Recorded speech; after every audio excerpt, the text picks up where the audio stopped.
Well, hi, everybody, and thank you for joining us tonight for the AHP Stable Scoop Roundtable. We're going to get started in just a second. We have live people coming in. If you're joining us live, please do post in the comments. Our panelists can see those. Post your name and where you're from. We would like to see where you're from.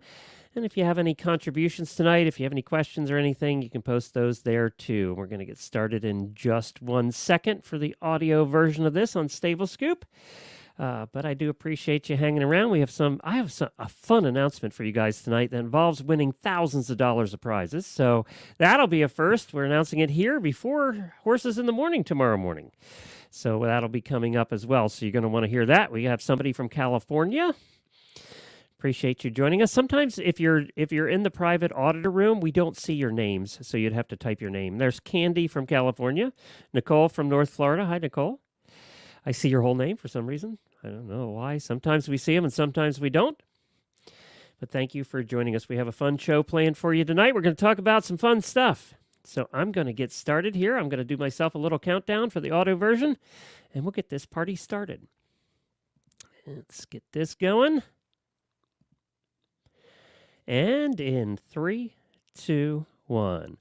Well, this is episode 525 of the Stable Scoop Show on the Horse Radio Network. It's the Equestrian Roundtable in coordination with American Horse Publications. Our sponsor this episode is Purina Equine Senior. I'm Glenn DeGeek, founder of the Horse Radio Network and host of Horses in the Morning, the longest-running daily horse podcast in the world.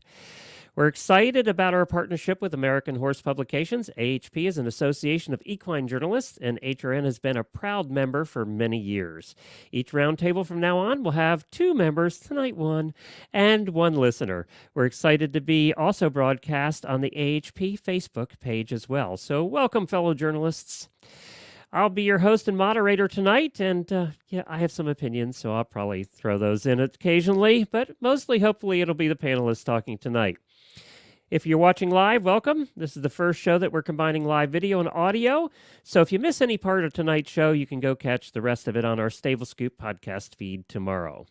Tonight's topics will include whether everyone should learn to ride English and Western, even if they're set in one discipline, how to get involved in a new horsey community if you move or if you keep your horses at home, and also dog showing versus horse showing. Which group is craziest? That's what we're going to find out tonight. I'm anxious to talk about that one because I really have no idea which group is crazier. I think we all have our crazies. We're also going to chat a little bit. Before we get to the panelists, I have something very exciting to talk to you guys about. And that is, we have for the first time the 2021 HRN holiday design that you can get on cards. Let me do this. Let me take the banner down. And if you're not seeing this live, then I'll post it in the show notes for the audio people. But Jessica Troop, one of our amazing artist auditors, did this drawing of Scooter. And every year we're going to do a different Scooter drawing. And you can get this on Christmas cards. I know a bunch of people ordered Christmas cards with this design on. And you can get mugs. You can get all kinds of different stuff. The profits from this are going to go to Colby's Army. That's Lisa Wysocki's Colby Army for the tremendous job she does in Nashville with her therapeutic riding and her homeless outreach program there. She does amazing work. So all the profits are going to go to her and Colby's Army. We're going to try and do, as I said, we're going to try and do this every year with a different design. So you'll have the collector's items, but this is 2021's. And there's the link, hrnstore.com. We also have a ton of other merchandise with the HRN logo, with Horses in the Morning logo, with Geldetch logo, all kinds of different stuff you can find at hrnstore.com. So get your Christmas shopping done there. Check it out, and I'll remind you that later on. But definitely go get Scooter. Go order some Scooter designs. And another exciting announcement that I'm going to make is that I mentioned that we're not doing Radiothon on Cyber Monday this year, the 12 hours. However, we are doing a holiday concert, and we're doing that on Facebook Live with Templeton Thompson. And for those of you that join in to enjoy some holiday music and hang around with us Horse Radio Network folks that night, we have prizes. And I'm happy to announce that it's now thousands of dollars worth of prizes for people who watch live, including we have confirmed we're going to give away a Wintech saddle of your choice. So that's up to a $1,500 value. You can pick any Wintech saddle. The only condition is you're going to have to watch live, and that is on Cyber Monday. It's going to be at 7 o'clock at night. We're going to run for a couple hours. So 7 o'clock on Cyber Monday. That is, what's the date on the Cyber Monday this year? I got to look. It is the 29th. So the 29th at 7 p.m. Eastern Time. Mark your calendars and join us. If you're alive, you don't have to submit anything. It's just we're going to have a place for the live people to sign up. We're going to draw names out of a hat and give prizes in between songs all night. And we have thousands of dollars worth to give away. So it's the easiest chance you have to win. You don't even have to submit a song or anything this year. So we look forward to that. You're hearing it here first on Stable Scoop Roundtable. Now, let's get to our panelists for tonight. We have what we determined was an old friend of mine that I met quite a while ago. She's an AHP member. She's been active in the equine industry most of her life, showing and working for equine publications, marketing. That's how I met her, media relations, or as volunteer. She's a longtime agility trainer and competitor in the doggy world, and she has something exciting that's coming up here in December as well. We have Megan on with us. Hi, Megan. Hi. It's good to have you. It's good to see you again. Good to be here. Thanks for having me. We were just discussing that we met before Wagon 2010. Yes. So it's been a while. Yes. And you've been a guest in our shows a number of times, so thank you for that. in many of your different incarnations over the years. different facets, yes. That's right. So many different facets. And hi to everybody joining us. I appreciate everybody stopping in. There's quite a few that have commented. So we're going to meet our next guest, and that's representing our auditors, our terrific listeners.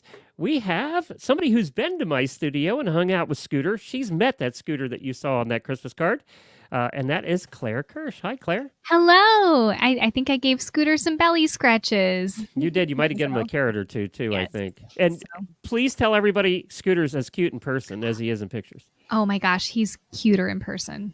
So... Thank you for that. I appreciate it. You're welcome. Scooter appreciates that. For some reason, Megan, Scooter likes pretty girls. He just, our neighbor next door is a pretty girl. And when she comes home, his paddock is right beside her driveway. And when she comes home at night, he tears up to the fence and will stand there and whinny at her till she comes over and says hi. He's a flirt. He's a flirt pony. Flirt. Sounds like it. He's gelded too, so I don't know why. That was a long time ago. We normally have a third guest here, and she was supposed to be here. We were going to have Laura Pittman with us, who's a writer and a brand marketing specialist. Unfortunately, her internet wasn't good tonight, and we couldn't get her picture right, and she had a delay, so she had to bail on us. But I think the three of us can handle this. We can handle these topics. So what do you say we get started?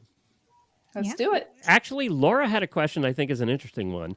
And this was, and I wish she could have explained it better, but we didn't have her on long enough. Whether people should learn to ride English and Western, even if they're set in one discipline. So let's say you're riding Western and you're doing barrel racing or whatever, or you're riding jumpers and you're doing English. Should everybody learn to ride both? Are there advantages or disadvantages? Megan? I mean, first of all, what did you learn to ride? I started off riding Western, but I also rode English. I won a world championship at 100 under saddle with my lovely, beautiful Palomino gelding that I had. And I've done reining. I have done barrel racing, breakaway roping. I learned to jump in college. I did everything but dressage, basically, show and halter. So yeah, I'm a very big proponent for learning as much as you can. I actually wrote an article a few years ago as part of the Fit Rider column series for Horse Illustrated about cross-discipline training and how a lot of riders will do that, and they'll learn about another discipline to help their discipline. As reiners, you hear a lot about how reiners will kind of work with dressage riders sometimes. And they will, to help with their horsemanship and how to get their horses to move their bodies or use their bodies in different ways. So it's definitely, I'm definitely a big proponent for it. I actually had a mom ask me the other day, her daughter's really unsure of herself and she wants to start doing riding lessons, and what should she do? And I said, I talked with her, and her daughter's the kind that she gets very overwhelmed easily when she has a lot of stuff to think about. And I said, well, probably the best would be Western to start off with, just because you don't have to think about, in English, you got to think about posting. You got to think about what diagonal you're on. You got to make sure you really have to work your balance a lot more in English than you do Western. So I told her I thought that would be best for her daughter to start off with Western and kind of build her confidence up, and then, go into the English if that seems like something interesting. But I love a good English horse. I love a good Western horse. I think it's very beneficial to everybody to learn to ride both if they have the opportunity to. If they have to choose one or the other, then I just say whichever one appeals to you the best and what's in your area. If you live in Texas, it may mostly be Western. If you live in the Northeast, it may be mostly hunters and in English. So I think, if you have the opportunity to, definitely go for it, because I don't like to get bored, and so I'm always so busy doing things, and I do so many different things. So that's why I like doing both. Claire? So I thought long and hard about this. I grew up riding hunt seat. As an adult, I have gotten more into dressage. I really love trail riding. So I used to teach riding lessons, and I would see riders that had experience in different disciplines come in and kind of taking from some common issues that I would see with them. My answer is that the quality of the instruction is more important than the actual discipline. I feel that at the heart of good riding is correct alignment, a good balanced independent seat. And that is something that kind of transcends the discipline that you're riding in. So seeking out a good qualified instructor and not just someone who has a horse and a saddle and teaches lessons is key. I do think that learning different disciplines and becoming well-rounded will help you appreciate and respect them more. But the quality of the instruction, making sure that the person who you're learning from can teach you is the most important thing. Oh, totally. I totally agree with that, Claire. And I think that's definitely a very good point to make sure you point out to anybody that's looking at taking lessons and asking questions, for sure. We have seen, I think, since the 13 years we've been doing Horse Radio Network, I think we've seen a lot more people from both sides trying the other side. Especially, you're right, reiners will tend to come over and actually ride dressage. And I've seen a lot of dressage riders try reining because they think it's a hoot, right? I mean, you don't get to do spins in a normal dressage test. Well, at least not intentionally. Sometimes accidentally. So a couple comments here from from our viewers too. One said Western and English should be the same principles at the base level. Both styles should be focused on balance, and that's true, right? All riding is based on that. And actually, driving's based on that a little bit too. And somebody else said, I feel like there should also be a benefit to a horse to switch up what they're doing. I know for mine, they really seem to appreciate not doing the same thing day after day. And that's true. Jennifer's always kind of tried both with her horses, even the thoroughbreds. That's all she's ever really had. But we always had a Western saddle around, and she would try it. Now, as a horse husband, I am saying we start Western just because I have that horn to hold on to. Okay, and Alex is in here, by the way. Your husband, Claire, is in here. He said hi. And have you ever gotten him on a horse, by the way? Pretty much once a year, like on my birthday. Western or English? Well, I only have English saddles, so he's kind of stuck there. Duct tape a horn on that thing. Yeah. So I think there actually is a benefit to trying both. Plus, there might be situations where you just get to do something different, right? You're going to go on a trail ride, at a camp, or you're going to go to a ranch someplace. You're going to be riding Western. Okay, they're not going to have an English saddle there, so you're going to be riding Western, and you're going to be happy to. So, I mean, there's that side of it too. Yet there are disciplines like endurance where you see a little bit of every kind of saddle. I mean, in endurance. I don't know. Anything else to add to that? No, I think like what the one person said about the benefit to the horse, most definitely. My mare, she's 29 this year, and when we bred her and we started out with Western Pleasure, and she fought me a lot, and it took her to a couple of different trainers, and finally had one trainer that said, she's way too smart to go slow in circles, and you need to try something different. And that's how we started with reining with her. And Lark, she's like the epitome of the American quarter horse in versatility.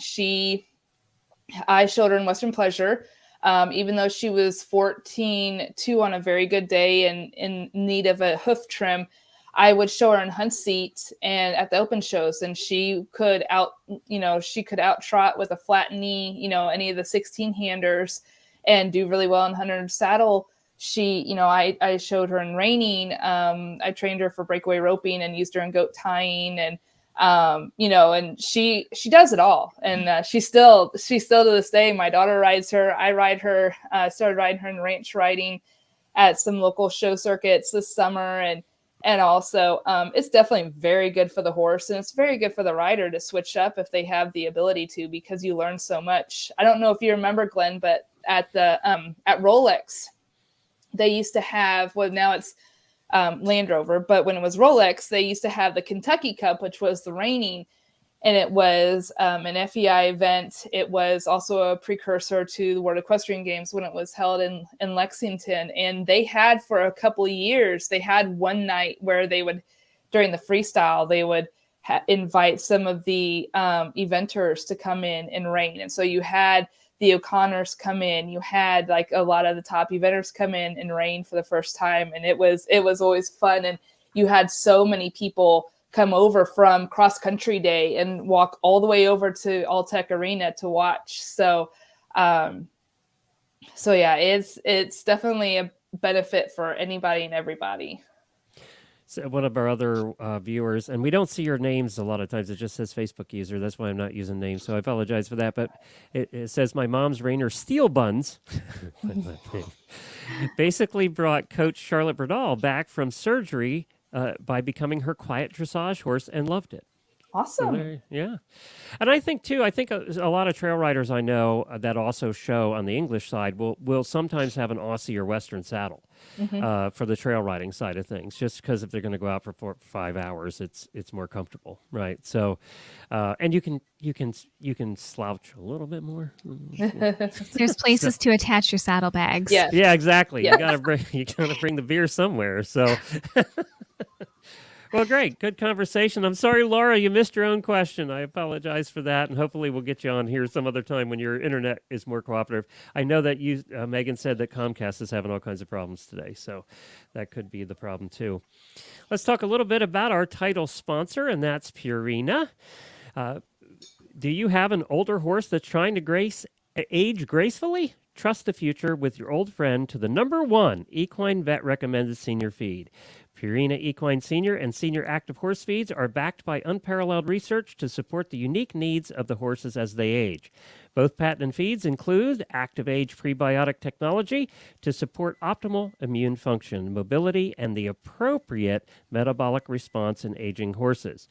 Plus, now with the Outlast supplement built in, they also support your horse's gastric health and comfort. Purina Animal Nutrition is years ahead in senior research, so you can have more good years with your horse. Put their research to the test at horseinnovation.com. That's horseinnovation.com.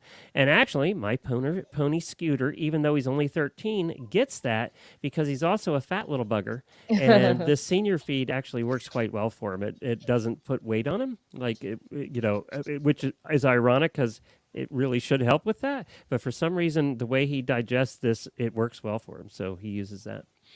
So that's why he looks so good on the Christmas card, which you can get at hrnstore.com. Did I get the plug in smooth enough? Good job. Yeah, thank you. All right, Claire, you have the next question. Tell us what it is. Okay, so my question is, how do you become involved in a new horse community when you are keeping your horses at home? I am moving 900 miles away from where I live now. keeping my horses at home Tomorrow. That's the start of it tomorrow. Oh, gosh. Yeah. So, and I'll be keeping my horses at home for the first time since I've owned them. I've always taken lessons, boarded, been around a lot of people. And that's how I've gotten references for, trainers, farriers, who the good vet is, who maybe is a vet that you only want to call out if you have to. And so, besides posting random things on Facebook, how do you find your people? Are you going to be keeping your horses at home there too? Yes. Yeah. Mm-hmm. So that'll be very, very exciting. Megan? That is exciting. I would say, even though you mentioned, not posting randomly on Facebook, but there are, I think, like, definitely first reaching out and searching for Facebook groups that are in your area for horses. I know with me being based in Central Indiana, we have quite a few different Indiana horse related groups, and it's a great community of people to be able to ask them different questions, to say, hey, I'm looking for this, where can I find this? And then I would just say my other thought would be kind of doing like a Google search and just seeing what there is. Depending on where you're going, there's sometimes some local publications that kind of help with it. I contribute to Saddle Up magazine, which is based in Michigan, Northern Indiana, Illinois, kind of that little area. And that seems like a really fun, niche little publication that has a lot of local news and local, show circuits will post their show bills, or they'll post about clinics and stuff like that. So I think, and definitely getting started and reaching out to your fellow auditors here, because where are you moving to, if you don't mind me asking? Michigan, in the thumb of Michigan. So, we have a lot of auditors up there. We have a lot of listeners in Michigan. Yeah. And by the way, why the hell are you moving from Georgia to Michigan? What the hell's wrong with you? In the winter. Winter was not the plan, but in this housing market, we take what we can get. So, but one of the things I wrote down too is volunteering at horse shows, because you meet a lot of people when you volunteer. And I don't know if there's any around you where you're going to be, but that's one of the ways Jennifer, we've moved a few times. That's one of the ways Jennifer has met people, is volunteering at horse shows or on Facebook groups. Going on trail rides is actually the easiest way to meet people. By the way, if you're going to be which part of Michigan are you in? The thumb. Is this hang on, that's the wrong way. There we go. So the opposite side of Detroit? North of Detroit, about an hour and a half north. That's where Marie lives. We got to get you connected with Marie, who trail rides every freaking place. Yeah. So, yeah. So she'll be blessed. She'll be loving to connect with you, Marie. We'll definitely get Auditor Marie on your. She'll show you around. You'll have a million friends to start with. And I've partied with them on the road trip in Michigan at the campground before that storm almost tried to kill us. And they're a lot of fun. So, and they're good cooks. So Shelly says she's in Michigan as well. So there you go. Perfect. You have friends already. See? And one thing I was thinking is taking lessons. There's always more to learn. Trying to find a couple barns, take lessons maybe in a different discipline than what I currently ride. Going back to our previous question. So, and actually, Andrew just said, I have had good luck with searching and trying out local instructors until I find a barn community that I enjoy. Oh.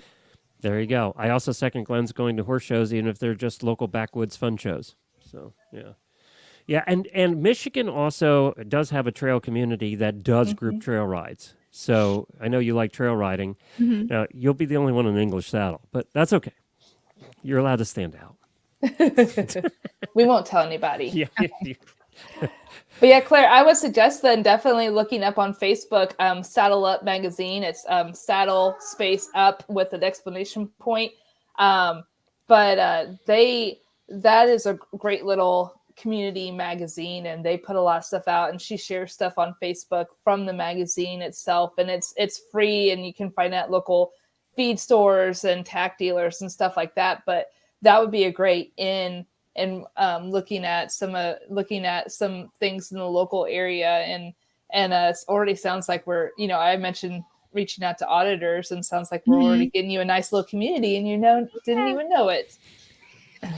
You know, I that's think that, yeah, go ahead. Claire. that's the nice thing about the horse community is everybody is so willing to help. For example, I'm having my horses shipped, and the shipper can't come to the home that we're buying. I posted on Facebook asking if anybody had recommendations for where I could meet the shipper. And I mean, I had complete strangers saying, "Hey, you know, here's my farm. You can meet us there, or Awesome. meet the shipper there." That's so Um, cool.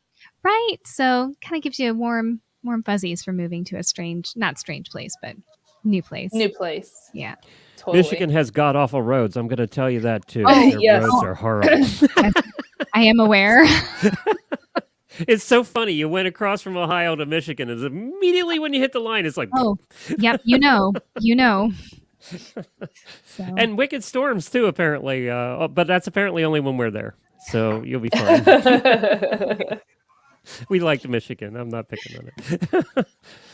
So, well, I think that's great. I think that's I think that's how you have to do it. It just takes time, and it takes getting out there. And you're somewhat of an introvert, so it's got to be harder for you to just show up, right? Oh, that is the worst thing in the world. But then volunteering gives you a purpose to show up. Yes. Right? And a job. So you're in there with everybody else who's also showed up and has to learn their job too.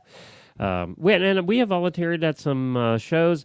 I hate volunteering at driving shows and getting obstacles, being the judge, because I can never remember which way they were actually supposed to go through the obstacle, and I'm supposed to be the one judging it. So I always have to have my little piece of paper there. And did they do it right? Did they do it right? Cheat sheet. They never let me do it again, by the way. So, and of course, I had the one obstacle the one time during the entire show that somebody screwed up the thing, and I had to make the judgment on it. It's like, oh, jeez. Oh, no. Next time, I just want the easy one. Just give me the easy one. Alex, your husband says, I am not so looking forward to the winters, but I am looking forward to living in our house. Well, congratulations on that. You've got a new place. So, and you guys were both Army. Now, you got out how long ago? I got out in 2012. I left active duty. I was in the reserves for 2 years after that. And Alex just got out, right? Yes, he just retired the end of August. Well, thank you both for your service. Yeah. And Claire, you were a veterinarian. We're going to talk about that vet tech. We're going to talk about that in a little bit and what it was like to be a vet tech in the military. But first, I have to say that American Horse Publications has united equine-related publishing media, businesses, media professionals, colleges, and podcasters for over 50 years. The Professional Membership Association promotes excellence in equine media and encourages relationships and communication within the horse industry through education and networking. For more information, visit AmericanHorsePubs.org. And Megan, I saw you last about a month ago in Dallas. So it is a great organization. If you're involved in equine media in any way, and that includes podcasting, we talked them into that a few years ago. We convinced Chris that we were real. Podcasting counts. So she let us in. But if you're in any of that, definitely consider joining American Horse Publications. Just the relationships you make. You'll learn stuff at the conferences, but it's the friendships you make there that, like any conference, it's what happens in the hallway that's the important stuff. The networking. So, yeah. And you've been a member forever too, right? I was a student member when I was in college, and then I joined a couple years after that, after I'd been freelancing for a while and working. So 3 or 4 years ago. Yeah. Yes, exactly. Helping you out here. You got it, Glenn. You got that. So Megan, what do you do currently? Currently, I am the digital and social media manager at JT International, which we do the Tough One products. A lot of people know us for our blankets and our sheets, but we also offer all kinds of different tack and stable gear and a lot of cool things. It's all based here in Indianapolis, which not many people know. So I'm doing that. I've been doing it since January, and I absolutely love it. I have a great group of people that I work with. And then I'm still freelancing. I'm still a freelance writer and working for a multitude of different publications. And then I've also been doing some media and marketing consulting for some different organizations and small businesses. And horse racing and a lot in the horse racing industry. So kind of doing a little bit of everything and enjoying every single second of it. Now, I have been for weeks telling our listeners to Christmas shop early because of the delays, and we talked about this on one of the roundtables recently. So are we correct? Shop early? Because I know there's just stuff that's delayed, right? There is a lot of stuff that's delayed. Yeah, definitely shop early. If you think you need a blanket, Claire, since you're going from Georgia to Michigan, you need to She won't need up. any blankets up there. I already bought them based Very on good. Glenn's advice. Yes. Get your blankets now, because when you think, a lot of times the winters don't get bad until January or February. And by then we don't know if we're going to have enough. I walk through our warehouse every day, and we've got shopping carts packed to the gills of stuff, and we get saddles in. We've got tons of new tack lines that are supposed to be coming in. They were supposed to be in this spring and summer, and we still haven't gotten them in. Excuse me, sorry, I have a bad cold. But we get saddles in, and we're immediately shipping them out because they've already been sold out from under us. So I shop early. If you shop the big stores and shop, like Tough One, but I also say shop local. Yeah, we I know in the auditor room they were posting everybody that makes different stuff. We have about 15, 20 people who make things and post it on Etsy and stuff. So, yeah, if you get a chance, definitely do that. Look for we're going to be promoting more of that at the Horse Radio Network. People who do local stuff or do independent stuff, Etsy type stuff. So definitely take a look at that. That's good advice. All right, like Claire. My mom, who was on here one time last year, the was fiber she? artist. Yeah. Oh, that's right. Yeah. That's right. During COVID, we did the art. That was your mom? That was my mom. I didn't remember that. We did the art show. We'll have to do that again. That was fun. We got all dressed up. Fun. Yeah, we'll have to do that again. Claire, tell us, you were in the Army and you were a vet tech in the Army. So what animals did you take care of? Oh, we took care. So our primary mission is military working dogs. Depending on the duty station, we also provided veterinary care for privately owned animals of active duty soldiers, retirees. When I was at Fort Sill in Oklahoma, we had a wildlife center on post. And so we got to treat bobcats and deer. I had a deer in my house for a little while. And there were horses and a donkey and a goat were the most memorable. So it was fun. You got to treat the working dogs. That's cool. That was really cool. Were they mostly injuries or just common, just everyday stuff, or a little bit of everything? So I was not deployed with them.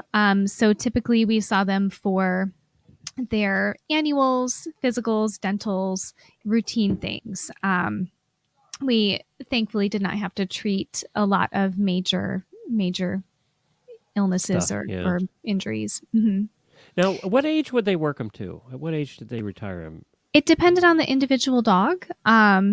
So some of them were able to work longer than others. Like us. Yeah. Yeah. So we had some that were working at 11, 12 years old. That was maybe on the older end. It was, really varied. So.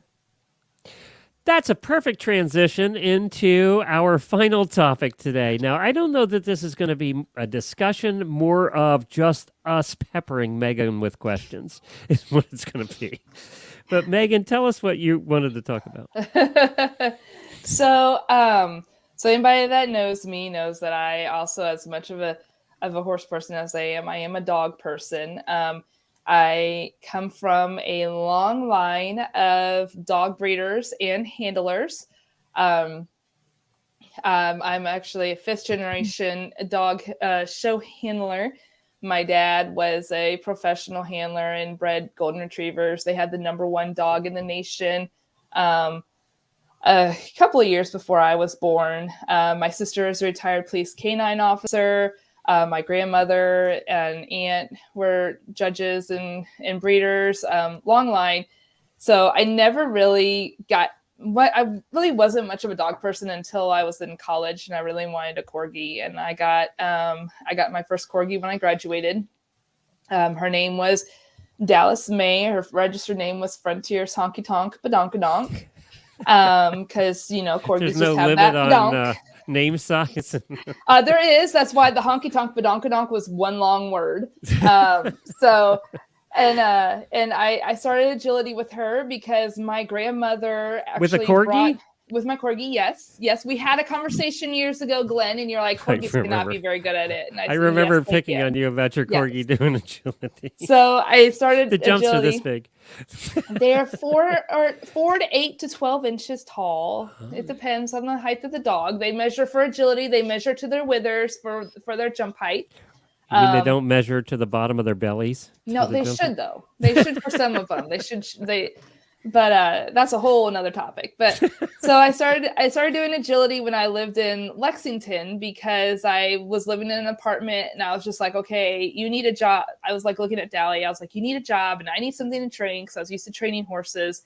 So I started taking lessons in Lexington, started competing with her. And then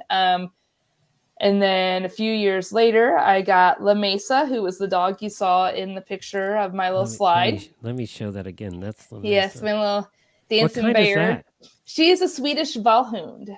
So what? They are a Swedish Valhund. They are they call them like the little Viking dog. They say they came over with the Vikings. Kind of looks like a little Viking dog, actually. Let's just say that. Yeah, a little baby wolf. I call her my Chupacabra honey badger baby wolf hybrid because I've gotten many people have asked her. We even heard some people call her a Chupacabra at one point. So she is. They are a cousin to the corgi. They're kind of a rare breed. It's really hard to kind of find one of them. They're an old breed, but people still think it's funny. I took her to a market this past weekend talking about shopping small business for my mom's business, and people were like, "Oh, she must be one of those, you try to make a breed by combining them." I'm like, "No, actually, this is a really old breed." So I got her, showed her in agility, and actually she turns 12 tomorrow, so her birthday's tomorrow. And then I got my boy Reese. He is a Swedish Valhund as well. He's actually a little bit different. He has a full tail, and I should have sent you a picture, Glenn. So I'm sorry, I have it pulled up on my computer, but he is a Swedish Valhund as well. He will turn 4 this weekend. And when I got him, he actually was a foster failure, as I call him. A longtime family friend of ours, she had lung cancer when he was born, and his litter was taken somewhere while she was being taken care of in Michigan.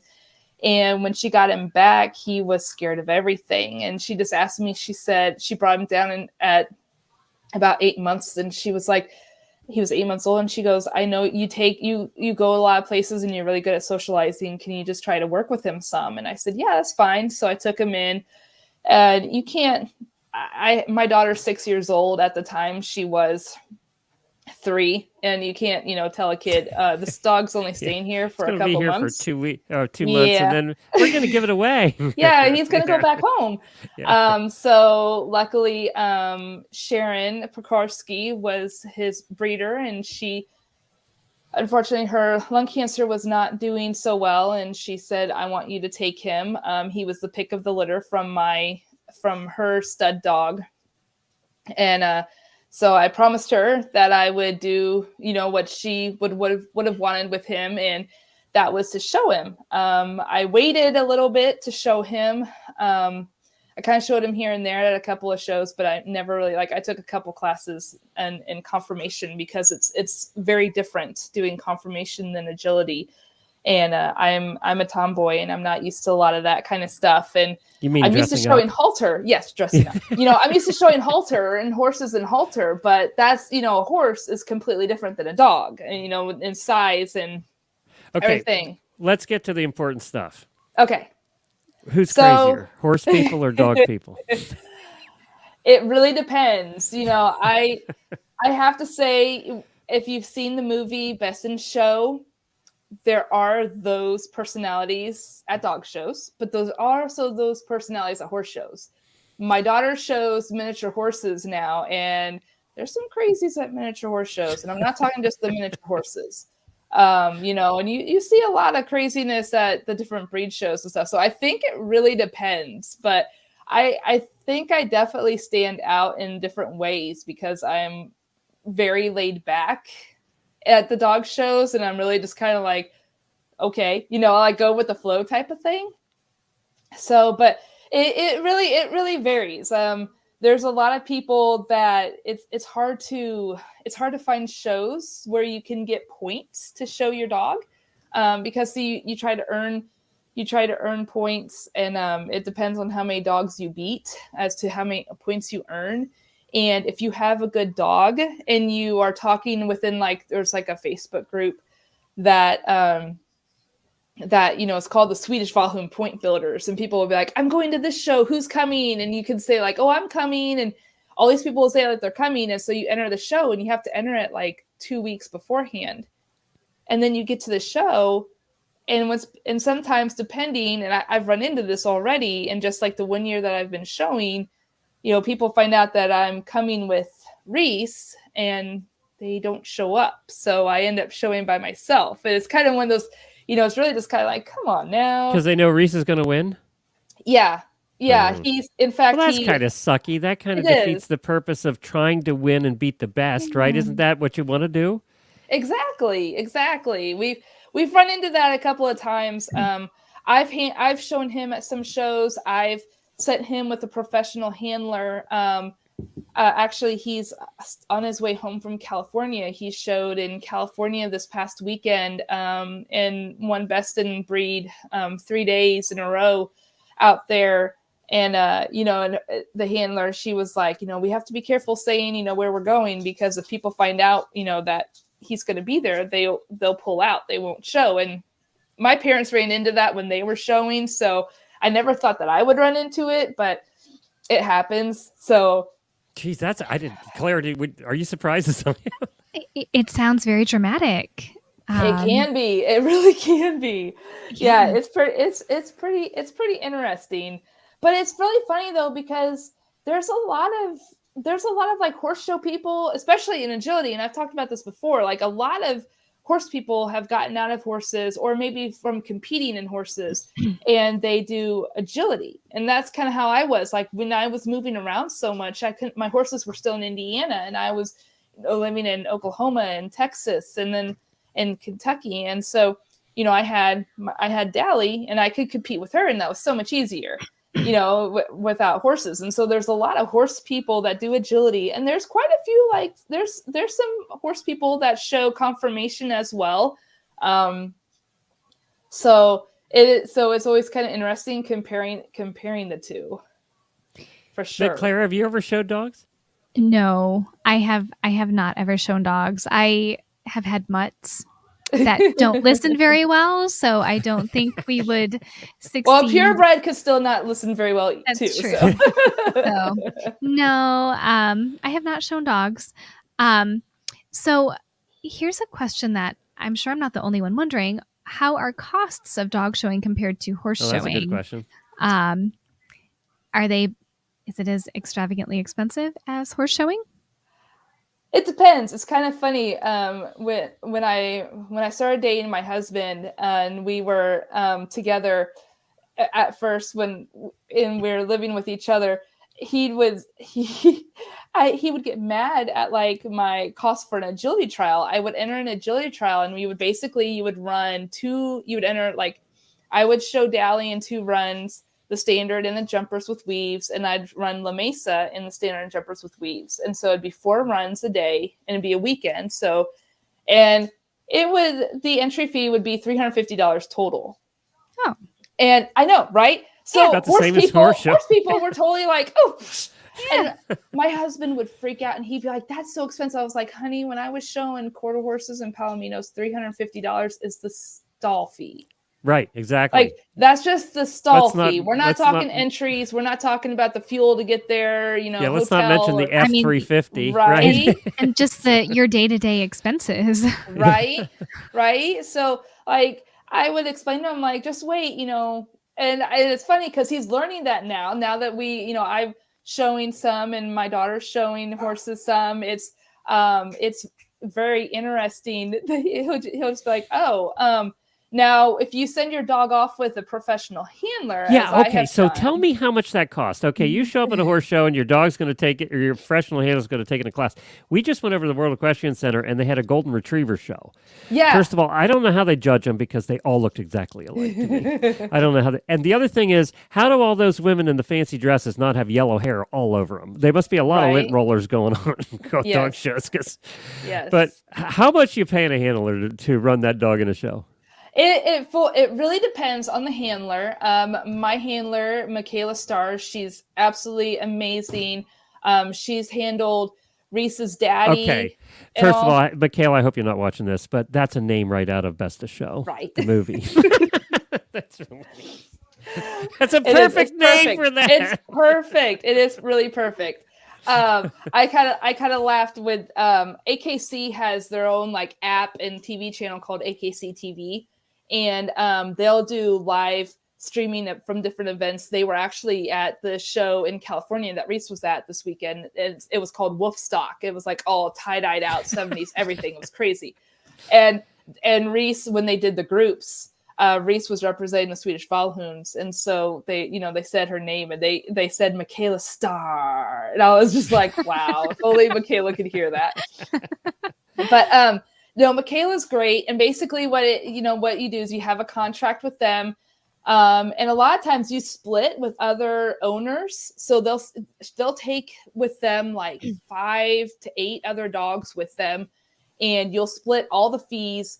I paid the entry fees myself, and then we pay like a daily care fee, which is like, I think it's like $15 a day if they weren't being shown that day. If it was a show day, then it was something else, like $50 or $60 a day, and that included them, grooming, and prepping them and showing them and all. And then all. I thought it'd be more than that. Or did you think, Claire? I thought it'd be more than that. It can be. Then you had to and then you divvy up their the handler's expenses. A lot like if you were paying your horse trainer to take your horse to a show, you would pay for their you would split their costs and their fees for their hotel, gas and stuff like that. So it can add up. I sent Reese off with her for a month in January. They went to Florida and then showed in Shelbyville, Tennessee, and it was maybe about $700 total. But if I thought about it, because it was a real big thing for me to decide if I was going to use a professional handler or if I was going to do it myself. There's a big ego thing. If you are an owner handler and you can finish your dog, meaning he can earn his championship from the owner as an owner handler. And I wanted to do that, but for me, I had to think about having to take time off from work and having to travel because it's hard to find those points. I had to go in January. He had to go to Florida. So he had to go to Florida in January. He ended up finishing his championship, which is a really big goal a lot of people have, in 2 show circuits. So in Florida and then in Tennessee. And I couldn't have done that. Like a lot of these shows are 4 days. When I went down to Lexington, Kentucky for the Bluegrass Cluster, it was actually 5 days, but I showed, it was over Labor Day weekend. So I showed Saturday, Sunday, Monday, because I already had Monday off, and it was a 3.5 hour drive. But, it can be difficult for somebody, especially for somebody like me in my situation where my husband's on the road for his job 70% of the year. I have a 6-year-old daughter in school. I have a farm to take care of. So all of this is sounding familiar, right? Yeah. So I intersperse. Sometimes I use Michaela, and sometimes I show him myself. And Actually, I've been lucky. I qualified for the National Owner Handler National Championships in December out in Ocala, or not in Ocala, I wish, Orlando. So Reese will be shown in the National Championship by Michaela. Well, congratulations. Thank you. And I'll be showing him on the Friday before in mid-December at the championships. So now I have to go shopping for a dress suit, and I'm not looking forward to it. I was told that my, what I thought my cute A-line tennis skirt with the shorts and the pockets, because you had to think dog show Treats, exhibitors, they bend over. You don't want to give them the full, woohoo. You don't want to show them what the moon looks like or anything. So I had to go do some shopping, and I really have to think about, I'll be doing one of those things where I'm going to be bending over, I'm going to be, squatting, and people are going to look at me and be like, what is this girl doing in the dressing room? So it'll be interesting. So I have a question. How much money do you win? Is it more like Western or the English side as far as money winnings?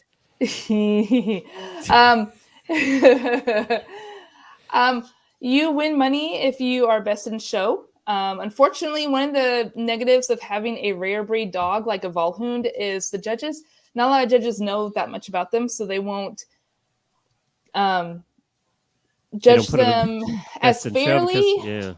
Yeah, like it's hard to. So they will judge because they don't really know what the standard is, right? Right. They judge them by the breed standard, and if they don't know the breed standard very well. I've been lucky, and I have shown Reese this year to a couple of great judges.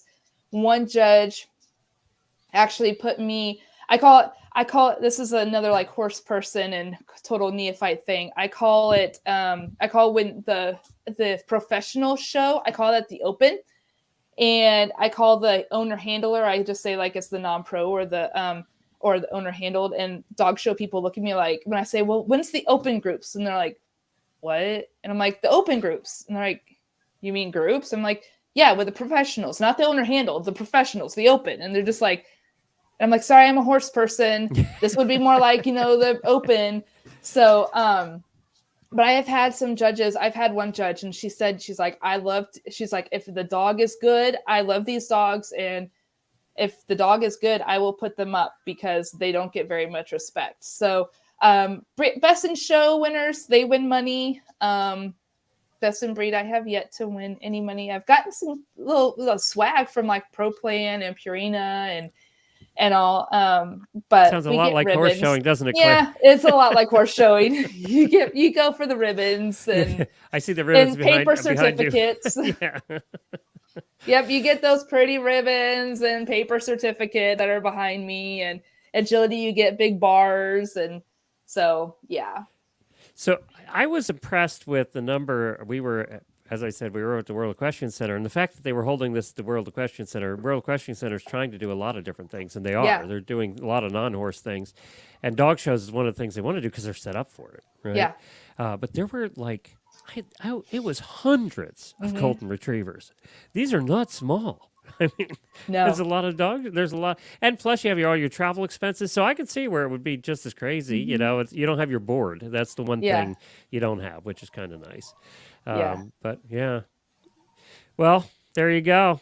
So there's crazies in both worlds, is what we're learning. There are. Pretty much They're as crazy everywhere. Glenn, I will say AKC made an announcement. They are going to have the National Agility Championships at the World Equestrian Center in Ocala. Really? I think spring 2022. Oh, we're going to go to that. It's a lot of fun. I've qualified with Dally. I qualified for 3 national championships in a row. We were in Reno, Tulsa, and Harrisburg, Pennsylvania. So I really, and then if you qualify, you have to come over and visit when you come down. I haven't shown agility in quite some time. I lost my dad last October, and not this past, but last October, and it's been really hard to kind of get back into doing something that was his thing. And that's kind of been like this. Showing Reese has been kind of this year has kind of been my thing for Dad, and I've kept one of his show pins. I wear one on me whenever I'm showing him, and and everything. So yeah, so I'm trying to get back into agility. Reese will start his think of training how in proud agility he as will well. be when you qualify to come to Ocala. Thank you. Yeah. He'd be proud. Yes. And besides, I want you to come visit. See, there's I the know. other reason. I love Ocala. We went down there. We flew into Orlando in August, and my thing was we have to go to Ocala at least for the day, and we went to Pleasant Acre Stallions so I could see a favorite horse of mine and Aubrey's favorite racehorse, Bucaro, Indiana bred, all-time money-earning Indiana bred thoroughbred stallion, and then we drove around the World Equestrian Center because I've been to the one in Ohio, and so I wanted to see what the one in Ocala It's a little like. bigger, huh? Just a little bit, yeah. it's insane. So Yeah, I definitely I want to come back.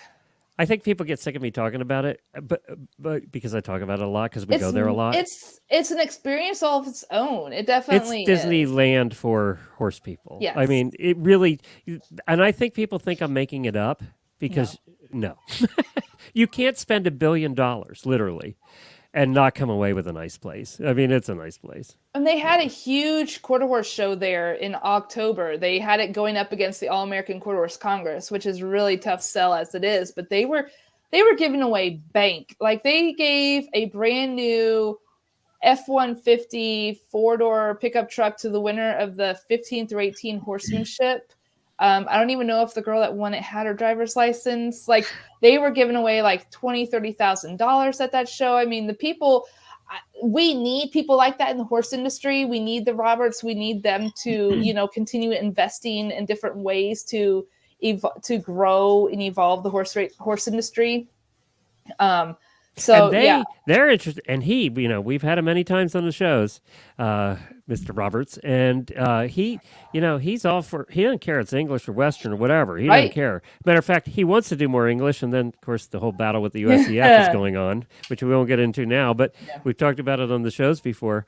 It's interesting, but I'm just glad that after we moved here, they decided to build that because we used to live in Lexington, about 4 miles from the horse park, and then we moved here, and then 3 years later, this was announced, and now we live even closer to the World Equestrian Center, so it's pretty cool. We get to go, and they have concerts there, and they're doing all kinds of new stuff, so we get over there, and the restaurants are fantastic. By the way, it's the best food you're going to get at any horse show venue in the world. It's just really good food. We go there to the restaurants all the time just to eat. Everybody now is going to the World Equestrian Center for dinner. So thank you guys for joining us, Claire. Good luck on your move. Thank you. Yes, good luck. I still think you're nuts, but, moving to Michigan and everything. Alex says, I still remember our trip with Gloria Austin. When Claire and her husband came down to visit, we went down to Gloria Austin, who's one of the top four-in-hand drivers in the world, down by the Villages, of all places, down there in Grand Oaks, and had a beautiful four-in-hand drive. She has these white horses. It was so much fun. Oh, it was so memorable. Were you there the day I drove for the first time? It almost wrecked us? No, I don't think she wanted you to get killed, so that's why she didn't.